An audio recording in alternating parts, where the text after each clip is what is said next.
doktor mo. Opo. Pero pinili ko. Buti naman dumating ka, huwag ka mag-alala. Opo. Maraming salamat. Hindi ka mamamatay dito.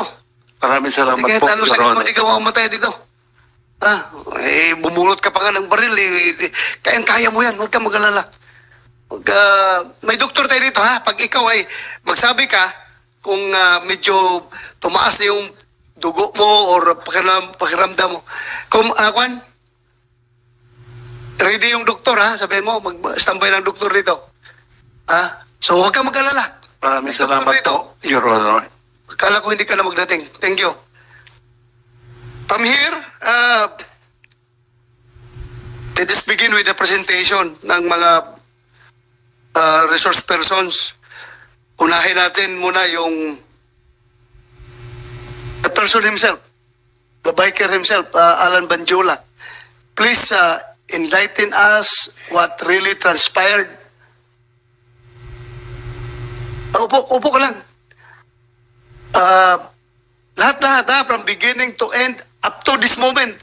Bakit bigla kang nandito ngayon? Kasi ang alam ko, ayaw mo nang magpakita at andito ka ngayon. So, from the very beginning, ikwento mo. Para klaro, tanggalin mo lang muna yung kwan. Wala naman tayong COVID siguro dito. Tanggalin mo lang, tapos good morning para maklaro yung audio mo.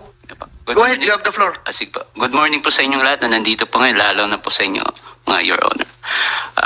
Actually po, medyo kinakabahan ako kasi first time po mangyari sa akin na mapunta sa ganitong sitwasyon. Lalo pong Relax ka lang. Nung makita ko po yung anak ko dito na hindi ko alam na pupunta pala dito.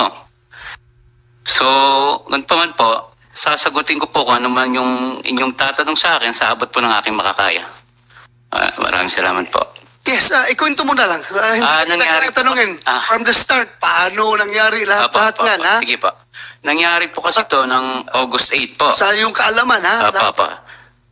Ito, yung totoo lang po talaga. Nangyari po ito ng August 8. Kasi pag hindi ka magsabi ng totoo dito, alam mo na, wow, the consequences. Nangyari po ito August 8. Sabi mo na totoo. Pauwi na po ako galing trabaho. Habang binabaybay ko po yung Welcome Rotonda, paangat po yun. Nasa loob po ako ng bike lane. Bigla po may pumasok na isang kotse. So, ang ginawa ko po, dahil maliit na po yung linya, bumaba po muna ako. Pumasok sa bike lane? Opo, nandun na po siya sa bike lane. Okay. So, bumaba po muna ako doon sa parking side ng South Asia College. Inunahan ko po siya. Kasi wala na pong space para po ma-occupy ko yung bike lane.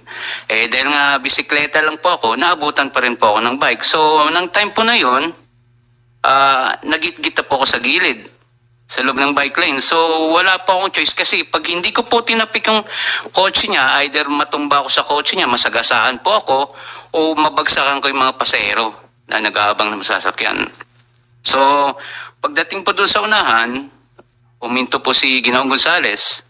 So, dahil papunta po siya ng Irod, ako noon papunta ng Quezon Avenue, nagtapat po kami dalawa. In short, hindi mo nabangga yung likuran ng sasakyan niya. Nasa loob po ako ng bike lane, Your Honor. Hindi nga, ang tanong ko, Hindi po. hindi yung nag-sudden brake siya, binangga mo Hindi siya. kasi kung nabangga ko po siya, susubsub po ako sa Okay. salamin ng ano niya, ng Tinapik kotse po. mo? Tinapik ko po kasi Yung nasa... tapik mo ba, nakasira sa kotse, na-yupi yung kotse dahil tapik mo? Maliit lang po yung kamay ko, Your Honor. So, siguro naman, hindi ko kayang yupiin yun. So walang yupi. Wala po, nandun po ako sa loob ng bike lane. So, paglabas po, nagkatapat kami.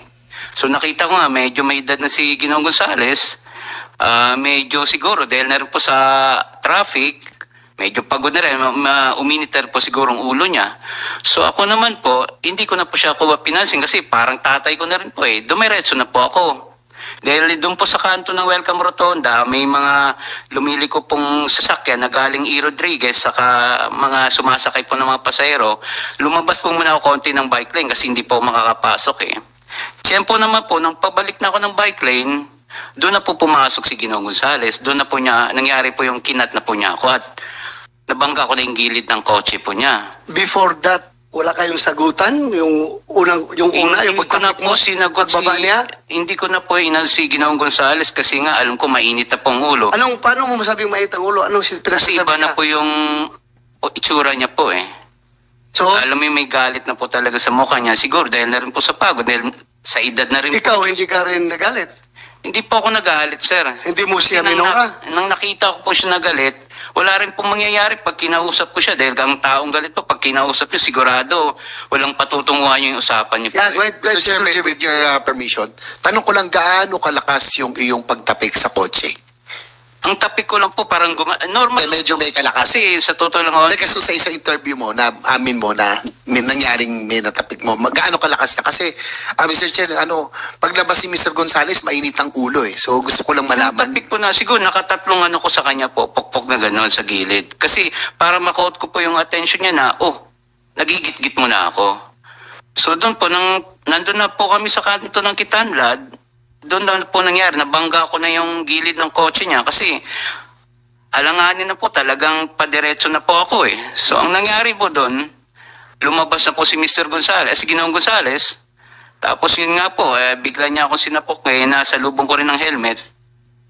Normal lang naman po siguro sa atin na kahit sino pong sapokin sa atin, magre-react po talaga.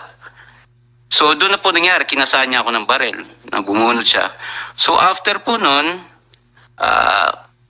nagano po kami sa hinila niya po yung bisikleta ko kasi akala niya tatakas po ako eh. May pumagit na po sa aming siklista. Sabi ng siklista, wag naman ganun. So sabi na tatawag tayo ng polis. Doon na po nag-second motion si Ginoong Gonzales. O sige, tumawag ka ng polis. So habang dinala po namin yung bisikleta ko sa gilid, mayroon pong gwardiya doon. Sabi sa akin ng gwardiya, huwag ka nang sumagot kasi may barel. So pagdating po ng siklista, may dumating na rin po yung mga polis. Pagdating po ng polis, pinakalma niya po yung sitwasyon. Po doon, tinanong po kami ng polis ko anong nangyari. Tapos sinabi niya po yung side niya, sinabi ko naman sa akin. Binigyan din po ako ng payo ng polis doon, ni Saradan. Sabi niya, susunod, huwag kang basta-basta tatapik ng kotse kasi hindi natin alam baka yung mga taong ganyan, may pinagdadaanan, mainit yung ulo. So siguro, baka na-tsempo lang na sa kanya ka na So ako naman po, inamin kay Saradan, sabi ko, talagang nagit-git lang po ako, sir. Kako, matagal na po ako nagbabike, may 10 taon na. Pumupunta po ako ng Makati, Paranaque, binabike ko lang po yan. So, sabi ko, talagang first time kong ginawa, tumapik ng kotse. Kasi, maski sa akin po yun, nagmamaneho din po ako. Pag tinapik, magagalit din po ako. So, sabi ni Ginoong Saradan, sabi niya, hindi namin pwede arestuhin si Ginoong Gonzales. Wala naman kaming nakitang baril eh. So ganito na lang, sabi tatawag tayo sa traffic sector para maayos to at magawa ng incident. Hindi mo sinabi na may baril?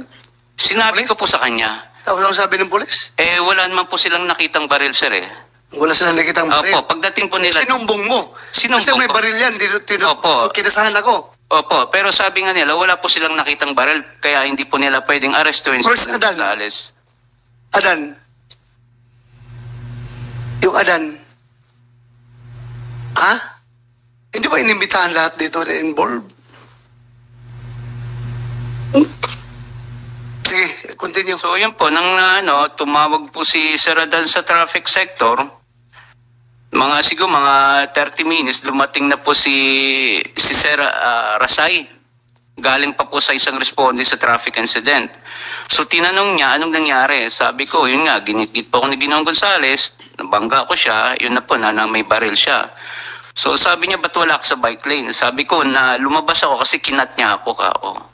So sabi ko, may baril siya. Hindi naman po kasi nakita ni Sarasay. Sabi ko, may CCTV naman po kako para makita nyo rin totoo. So doon po nangyari na pumunta po kami ng barangay. Doon na po nakuha na nagsasalita po ako doon sa CCTV kasi kako, yun may baril. Pagkatapos po noon, sinakay po ako ng Sarasay, pumunta po kami ng traffic sector sa Kamuning. Pagdating po ng Kamuning, yung that time po